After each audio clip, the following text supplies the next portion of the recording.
pagi Bapak Widi dan selamat pagi kepada rekan-rekan semuanya. Perkenalkan, nama saya Nika Dalmita, absen 15 dengan NIM 2315713061. Di sini saya akan membuat video wawancara. Langsung saja kita mulai ke wawancaranya. Selamat pagi. Selamat pagi. Terima kasih sudah bersedia meluangkan waktunya untuk wawancara singkat ini. Nama saya Linita, saya dari Politeknik Negeri Bali. Hari ini saya akan berbincang-bincang tentang pengalaman kamu sebagai seorang siswa dan juga sebagai seorang Nelis Kuku dan juga sebagai Putri Tasmania. Sebelum kita mulai, bolehkah saya meminta kamu untuk memperkenalkan diri terlebih dahulu? Halo semuanya, perkenalkan, nama aku Niko Mangayu Gustini. Aku berusia 17 tahun. Aku sebagai pelajar yang belajar di SMA Negeri 1 Tegalang, sekaligus runner up 3 Putra Putri Tasmania, dan juga seorang salam kuku. Baik, kita langsung saja mulai ke wawancaranya. Kita langsung ke pertanyaan yang pertama ya. Pertanyaan pertama tuh, menjadi seorang pelajar atau wirausaha muda di bidang kecantikan dan juga sebagai seorang Putri Tasmania pasti membutuhkan manajemen waktu yang sangat luar biasa. Bisakah kamu ceritakan bagaimana kamu menyeimbangkan ketiga peran tersebut dan apa saja strategi yang kamu gunakan untuk tetap produktif di dalam bidang tersebut? Baik, berarti untuk mengatur waktu ini ya. Ya, mengatur waktu.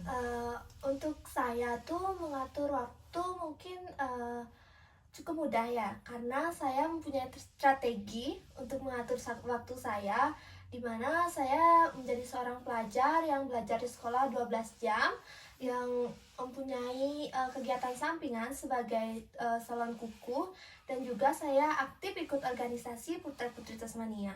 Solusi yang saya lakukan itu, saya akan membuat planning jadwal atau blok-blok yang akan saya susun sehari sebelum saya akan melakukan kegiatan. Semisal besok saya akan sekolah dan ada acara organisasi Putra Putri Tasmania dan saya harus mengambil klien. Saya akan mengatur waktu saya. Yang pertama, saya akan membagi waktu sekolah saya 12 jam terlebih dahulu. Sepulang sekolah, saya akan melanjutkan kegiatan saya untuk organisasi Putra Putri Tasmania. Jikalau memungkinkan, saya akan pulang lebih awal di organisasi untuk mengambil klien saya agar tidak bentrokan jadwalnya. Padat banget ya jadwalnya. Ya. Baik, kita lanjut ke pertanyaan nomor 2, yaitu banyak orang yang menganggap bahwa menjadi Putri Tasmania itu membutuhkan waktu yang dan energi yang sangat besar.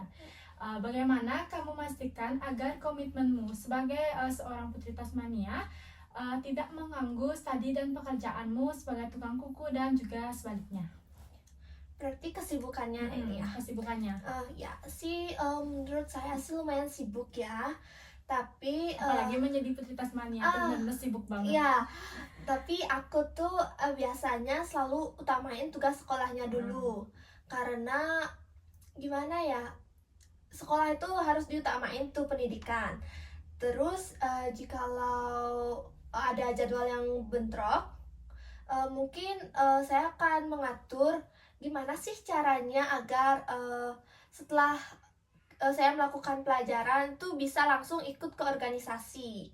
Terus mungkin ya kalau sangat-sangat tidak memungkinkan saya untuk menerima klien, saya akan mengalihkan bookingan klien karena kerjaan saya santai. Saya akan mengalihkan bookingan tersebut ke hari esoknya jikalau pelanggan saya mau. Ya. Baik, mungkin kita langsung saja lanjut ke pertanyaan nomor 3, yaitu bisakah kamu ceritakan tentang pengalamanmu sebagai tukang kuku? Apa yang paling kamu sukai dan apa yang paling menantang dalam pekerjaan ini? Oke, untuk jadi tukang kuku itu awalnya coba-coba ya, kayak coba jadi deh jadi keterusan sampai sekarang.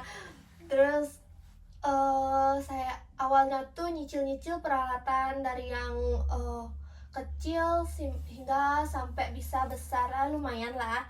Terus untuk tantangannya tuh biasanya karena saya nails otodidak dan tidak kursus. Tantangannya tuh biasanya pada bagian desain yang susah. Karena setiap hari tuh pasti desainnya selalu berkembang. Terus setiap zaman tuh pasti ada gebrakan baru untuk nailsnya tuh.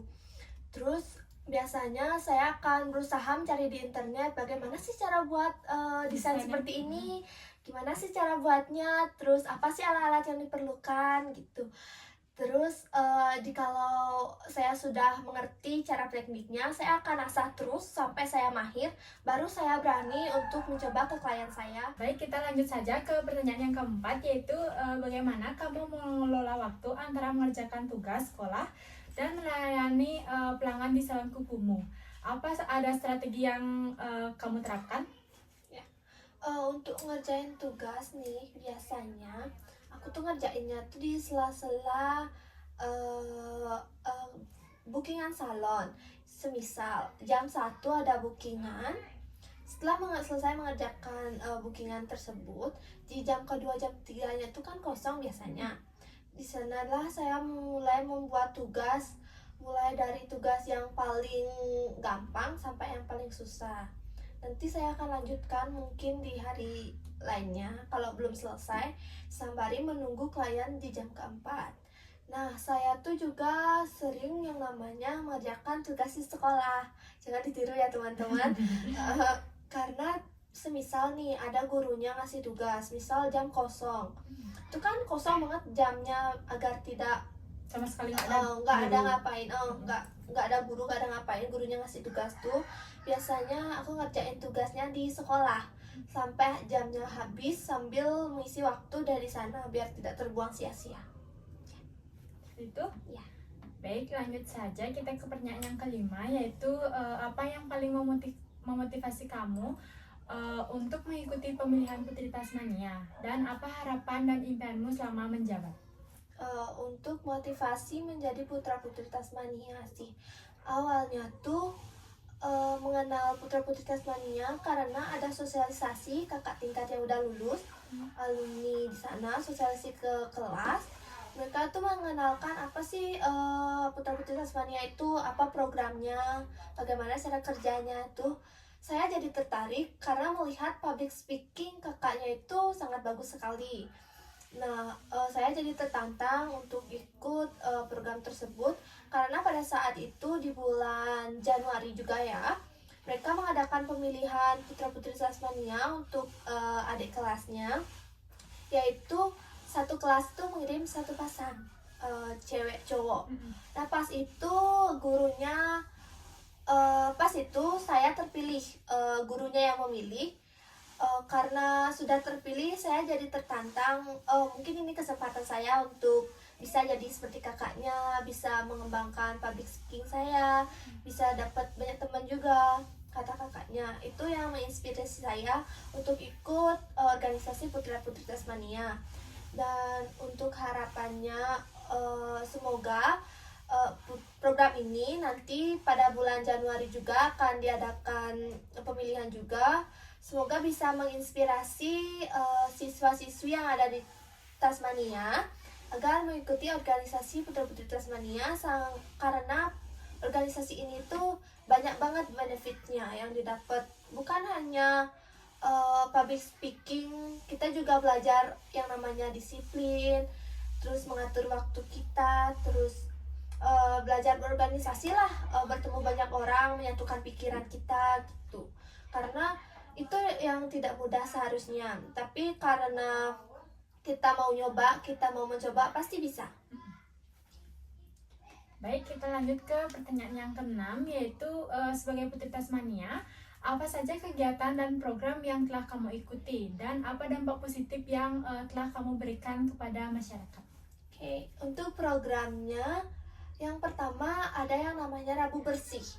Yaitu setiap hari Rabu tuh kita memungut sampah yang ada di kolong bangku, di dalam kelas gitu. Akan dipisahkan yang mana sampah organik dan yang mana sampah anorganik. Karena jika diketahui kantin-kantin di sekolah tuh masih banyak menjual makanan yang berbahan plastik, pembungkusnya plastik. Nah, itu udah siswa-siswi itu belum semua memiliki kesadaran untuk membuang sampah pada tempatnya. Masih ada yang membuang sampah di bangkunya, long mejanya tuh buang sampah sembarangan di kelas. Jadi untuk program itu harapannya semoga untuk kedepannya siswa-siswi Tasmania bisa membuang sampah pada tempatnya dan sadar akan dirinya sendiri, sadar dari diri sendiri dulu, baru sadar kepada orang lain sekitar. Baik, kita lanjut ke pertanyaan yang ketujuh, yaitu bagaimana kamu melihat peran Putri Tasmania dapat menginspirasi remaja perempuan lainnya untuk mengejar impian mereka, khususnya dalam hal keseimbangan antara pendidikan, karir, dan kegiatan sosial. Ya, menurut aku percaya sih peran ini bisa jadi contoh kalau perempuan tuh bisa sukses di banyak hal sekaligus.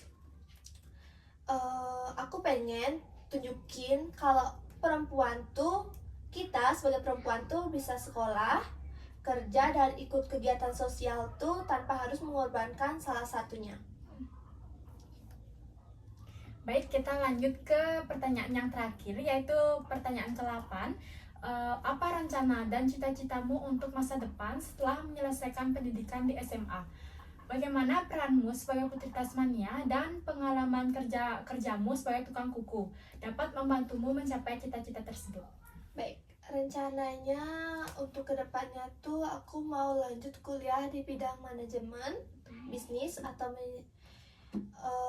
karena jadi putra-putri Tasmania tuh banyak ngajarin aku soal kepemimpinan, komunikasi, dan ngatur waktu. Sedangkan kerja di salon nails ngajarin aku pentingnya kerja keras dan kepuasan pelanggan. Dua pengalaman itu sangat kepake banget sih untuk masa depan karena aku sudah dapat pengalaman dari remaja nih. Nanti kalau dewasa mungkin ada masalah atau permasalahan gimana, aku bisa menyelesaikannya dengan baik. Baik, itu tadi pertanyaan-pertanyaannya. Sekali lagi terima kasih atas waktunya ya Ayu. Dan terima kasih juga kepada rekan-rekan semuanya yang sudah menonton. Dan juga terima kasih kepada Bapak Widi. Semoga suka menonton video saya. Sekian dari saya ucapkan terima kasih. Om Santi, Santi, Santi. Yeay.